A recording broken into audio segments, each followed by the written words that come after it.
ನಮಸ್ಕಾರ. ಇವತ್ತು ನಾವು ಅಪವರ್ತನಗಳು ಮತ್ತು ಗುಣಕಗಳ ಬಗ್ಗೆ ಚರ್ಚೆ ಮಾಡೋಣ. ಸ್ನೇಹಿತರೆ, ಅಪವರ್ತನ ಅಂತ ಹೇಳಿದ್ರೆ ಒಂದು ಸಂಖ್ಯೆಯ ಭಾಜಕವು ಅದರ ಅಪವರ್ತನ ಆಗುತ್ತದೆ. ಒಂದು ಸಂಖ್ಯೆ ಯಾವ ಸಂಖ್ಯೆಯಿಂದ ಸಂಪೂರ್ಣವಾಗಿ ಭಾಗವಾಗುತ್ತದೆಯೋ ಅವೆಲ್ಲ ಸಂಖ್ಯೆಗಳು ಆ ಸಂಖ್ಯೆಯ ಅಪವರ್ತನ ಆಗುತ್ತವೆ. ಅದೇ ರೀತಿ ಗುಣಕಗಳು, ಈ ಗುಣಕ ಒಂದು ಸಂಖ್ಯೆಗೆ ನೀವು ಯಾವ ಸಂಖ್ಯೆಯಿಂದ ಗುಣಾಕಾರ ಮಾಡಿದವಾಗ ಅಥವಾ ಗುಣಿಸಿದಾಗ ಬರುವಂತ ಗುಣಲಬ್ಧವೇ ಆ ಸಂಖ್ಯೆಯ ಗುಣಕಗಳು ಆಗಿರುತ್ತವೆ. ಉದಾಹರಣೆಗೆ 2, ಇದಕ್ಕೆ ನಾವು ಸ್ವಾಭಾವಿಕ ಸಂಖ್ಯೆಯಿಂದ ಗುಣಿಸಿದಾಗ ಬರುವಂತಹ ಗುಣಲಬ್ಧ 2, 4, 6 ಇವೆಲ್ಲ ಇದರ ಗುಣಕ ಆಗಿರುತ್ತದೆ. ಈ ರೀತಿಯಾಗಿ ನಾವು ಅಪವರ್ತನ ಮತ್ತು ಗುಣಕವನ್ನು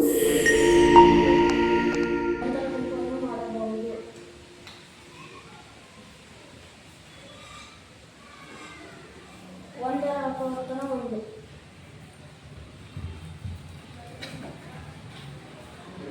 ಇದು 2. 2 ಒಂದರ ಗುಂಪು ಮಾಡಬಹುದು.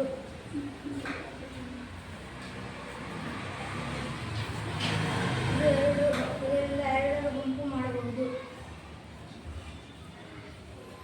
ಹಾಗಾಗಿ 2ರ ಅಪವರ್ತನ 1 ಮತ್ತು 2. ಇದು 3. 3ರ ಮೂರರಲ್ಲಿ ಒಂದರ ಗುಂಪು ಮಾಡಬಹುದು. ಈಗ 3ರ ಗುಂಪು ಮಾಡಬಹುದು.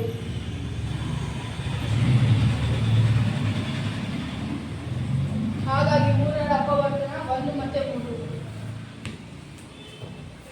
ಇದು 4. 1ರ ಗುಂಪು ಮಾಡಬಹುದು.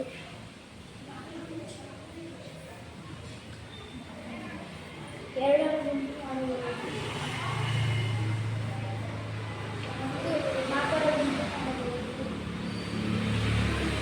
ಹಾಗಾಗಿ 4ರ ಅಪವರ್ತನ 1, 2, 4. ಇದರಲ್ಲಿ ಒಟ್ಟು 5 ಇದೆ. ಇದರಲ್ಲಿ 1ರ ಗುಂಪನ್ನು ಮಾಡಬಹುದು.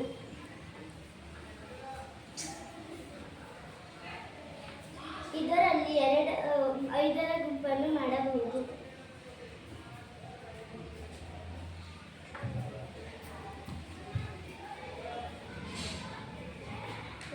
ಇದರಲ್ಲಿ 6 ಇದೆ. 6ರಲ್ಲಿ 1ರ ಗುಂಪನ್ನು ಮಾಡಬಹುದು.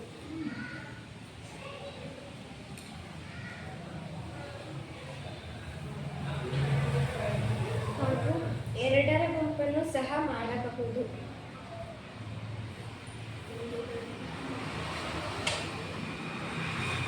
ಮತ್ತು 3ರ ಗುಂಪನ್ನು ಸಹ ಮಾಡಬಹುದು.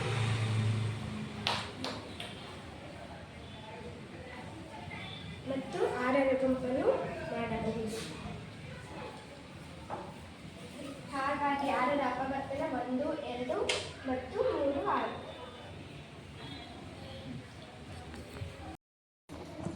ಇದು 1.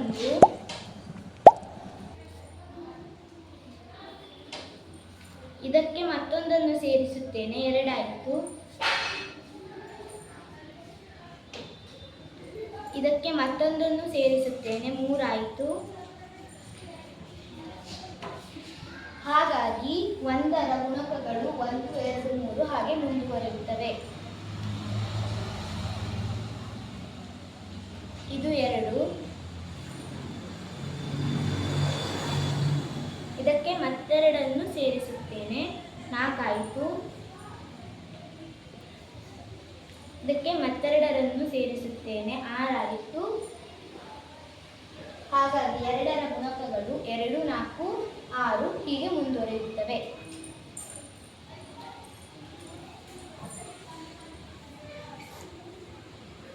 ಇದು 3.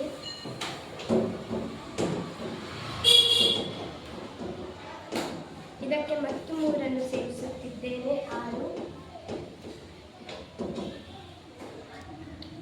ಇದಕ್ಕೆ ಮತ್ತೆ 3 ಸೇರಿಸುತ್ತಿದ್ದೇನೆ, 9.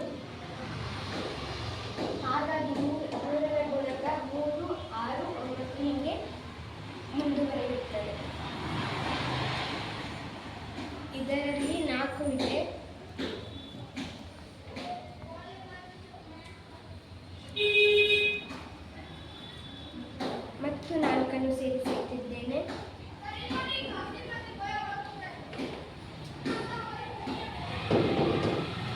ಮತ್ತೆ ಮತ್ತು 4 ಸೇರಿಸುತ್ತಿದ್ದೇವೆ. ಹಾಗಾಗಿ 4ರ ಗುಣಕ 4 8 ಹಂತಕ್ಕೆ ಮುಂದುವರಿಯುತ್ತದೆ.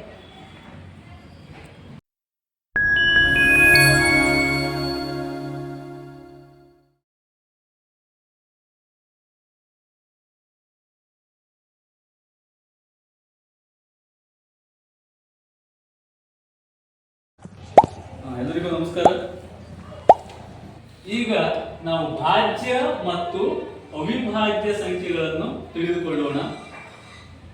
ಸ್ನೇಹಿತರೆ, ಈಗಾಗಲೇ ನಮಗೆ ಅಪವರ್ತನಗಳು ಅಂದ್ರೆ ಏನು ಅನ್ನೋದು ಗೊತ್ತಾಗಿದೆ.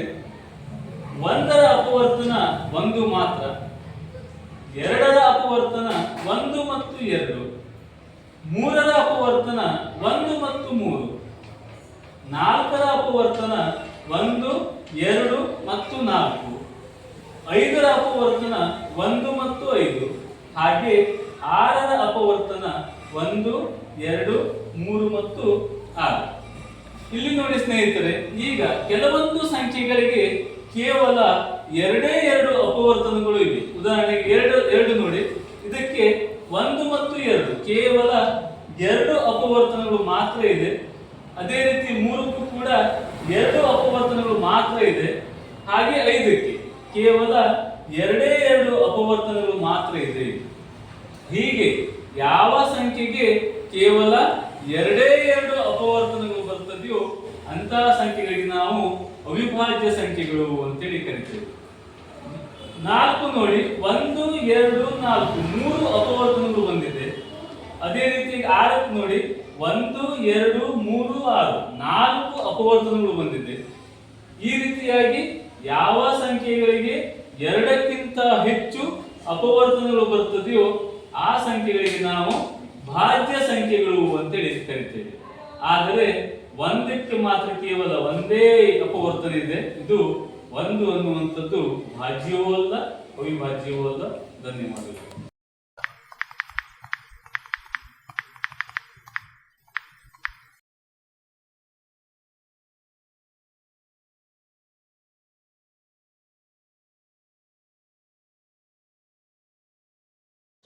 ಎಲ್ಲರಿಗೂ ನಮಸ್ಕಾರ.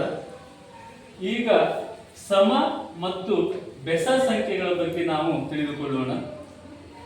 1 ನೋಡಿ, 1ರಲ್ಲಿ 2ರ ಗುಂಪನ್ನು ಮಾಡಲು ಸಾಧ್ಯವಿಲ್ಲ. ಯಾವ ಸಂಖ್ಯೆಯಿಂದ ನಾವು 2ರ ಗುಂಪನ್ನು ಮಾಡಲು ಸಾಧ್ಯವಿದೆಯೋ ಆ ಸಂಖ್ಯೆಗಳಿಗೆ ನಾವು ಸಮ ಸಂಖ್ಯೆ ಅಂತೇಳಿ ಕರಿತೇವೆ. ಉದಾಹರಣೆಗೆ 4 ನೋಡಿ, 4ರಲ್ಲಿ 2ರ ಗುಂಪನ್ನು ಮಾಡಬಹುದು, ಹಾಗಾಗಿ ಸಮ ಸಂಖ್ಯೆ. ಅದೇ ರೀತಿಯಾಗಿ ಯಾವ ಸಂಖ್ಯೆಯಿಂದ ನಾವು 2ರ ಗುಂಪನ್ನು ಮಾಡಲು ಸಾಧ್ಯವಿಲ್ಲವೋ ಅಂತ ಸಂಖ್ಯೆಗಳಿಗೆ ನಾವು ಬೆಸ ಸಂಖ್ಯೆಗಳು ಅಂತೇಳಿ ಕರಿತೇವೆ. ಉದಾಹರಣೆ ನೋಡಿ, 3 ಇದರಿಂದ 2ರ ಗುಂಪು ಮಾಡಲು ಸಾಧ್ಯವಿಲ್ಲ, ಹಾಗಾಗಿ ಇದು ಬೆಸ ಸಂಖ್ಯೆ. ಧನ್ಯವಾದಗಳು. ನಮಸ್ಕಾರ. ಇದು 1 ಇದರಲ್ಲಿ 2ರ ಗುಂಪನ್ನು ಮಾಡಲು ಸಾಧ್ಯವಿಲ್ಲ, ಹಾಗಾಗಿ ಇದು ಬೆಸ ಸಂಖ್ಯೆ. ಇದು 2 ಇದರಲ್ಲಿ 2ರ ಗುಂಪನ್ನು ಮಾಡಬಹುದು, ಹಾಗಾಗಿ ಇದು ಸಮ ಸಂಖ್ಯೆ.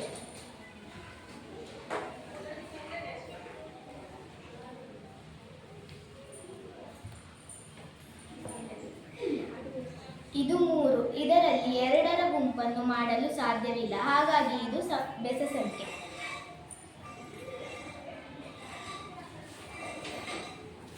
ಇದು 4 ಇದರಲ್ಲಿ 2ರ ಗುಂಪನ್ನು ಮಾಡಬಹುದು, ಹಾಗಾಗಿ ಇದು ಸಮ ಸಂಖ್ಯೆ.